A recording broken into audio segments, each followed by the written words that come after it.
All right, welcome to SE Custom Designs. This is part two of making a sign for the company that was called The Works Worldwide Environmental Regulatory Compliance Systems.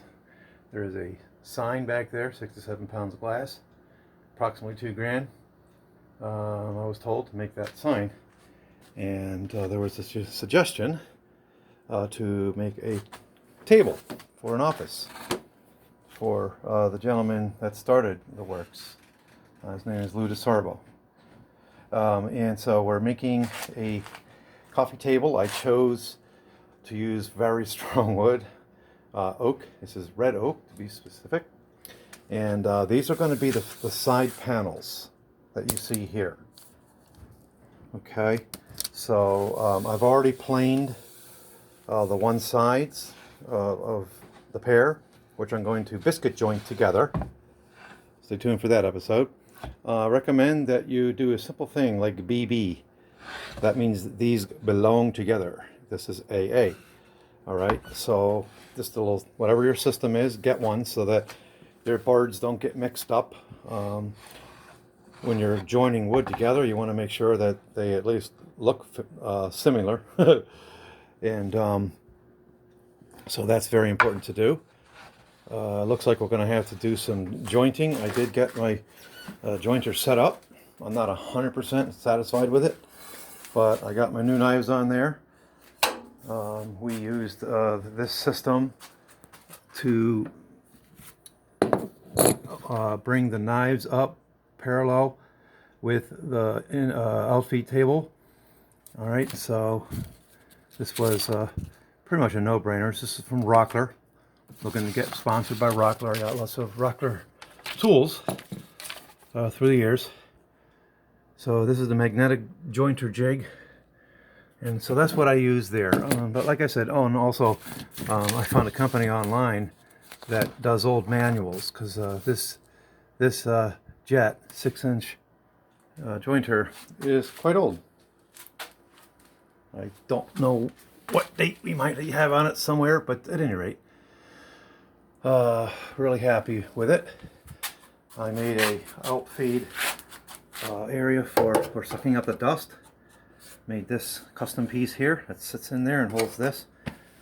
Trust me, boy, does that throw a lot of dust out there, chips, as well as the DeWALT. Look up the episode on the DeWALT. I did a episode on that when I first got it a couple years ago. One of the vulnerabilities, this is the second time this is happening to me, where you lock it in like this, it's broken again. It's almost broken. I don't know why they made that so weak. It's just unacceptable in my mind. $600 plus for this. Otherwise, I've been enjoying it so far. It is my first jointer, tabletop jointer. It does have 2 speeds on it. And FYI, the way to change the speed, you have to turn it on first and then change the speed, okay? So we have 179 cuts, if only I can read, and 96 cuts there. So when you're going for the rougher, getting it close to what you want it to, all that rough stuff off, switch it over here. Otherwise, 179 cuts is awesome. It does have a little set unit here where it's going to allow you to stop going down so far. So I have it set so I can get this 1x, which is way less than 1x at this point. So not too much more to do. Let's go ahead and I think I covered everything. So yeah, we're making these panels, and look for part 3 where I'm going to be getting the biscuit joiner out, and I'll be joining that. All right, so, or we might be doing an episode on jointing before we do that. It's very important to do that if you want your pieces to come together nice and square. All right, so let's put on ear protection. Got music, that's also a nice thing. I'm not going to put music on because I want to concentrate on what I'm doing here. I'm going to go ahead and put some LEDs on.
You'll notice that I fed one piece in after the other, and one of the reasons you're doing that is to try to avoid the snipe on the board. So if you feed one behind, the same material, the same height, so on and so forth, you're going to, now I do have a little bit of snipe here on this board, and what is snipe? It's basically, hopefully you can see it, but I can sand that out quite easily. No snipe on this side, and no snipe on this side. So it's sniping, I'm not sure if it's on the way in or on the way out. But I'm going to go and take one more pass at it. And I recommend don't go a full turn, I recommend going half a turn. Okay.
Alright, the snipe is gone.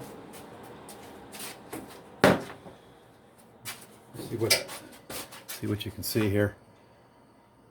I'm not sure if you can tell or not. At any rate, trust me, the snipe is gone, which is great. You know, can you sand snipe out? Sure, you can sand it out. Alright, so that's that. The panels are ready, as far as I'm concerned. If you get an idea of how much I took off, I'm going to go get a piece from over here that hasn't been touched yet. In addition to that, you can get an idea of how much smoother it is. So at any rate, let's see how we can do this. So you can see I took a substantial amount off. Not sure what you can see there. It's hard to show you. Let's say 1/4 inch. So that's what I wanted. I wanted some thin panels at the end there. All right. Thanks for watching SC Custom Designs. Did you notice, by the way, when I turned on the DeWALT, the planer, that it basically filled the bag for the jet, and then I turned it on. It was already erect. It's a very powerful blower, which is a tremendous plus to get the chips away from, you know, the material. So thanks for watching SC Custom Designs. This was part 2 of making the table for Servo. Now, a little bit of a tip. What I did is I took a piece of 2x6 and I practiced on that first versus practicing on oak, which is a little more expensive. So I practiced planing, and once I was satisfied everything was working out, I then switched over to the oak. In addition to that, I jointed with the 1x6, and again, I'm not 100% happy with how this is jointing. I'm going to have to figure that out, see what's going on, but I'm Gonna go ahead and switch over the machines, the dust vac over to the jet, and take care of that so I can then go on to biscuit joining. Thanks for watching. AC Custom Designs. Subscribe to our channel if you like. Hit the bell if you want to be reminded, well, not reminded, I say that, alerted that there's a video, such as the next one, that is ready for you to view. It's a fun project. It's been a long time since I've been in my wood shop, and I'm happy to be back because I got a lot of things done. All right, take care. God bless.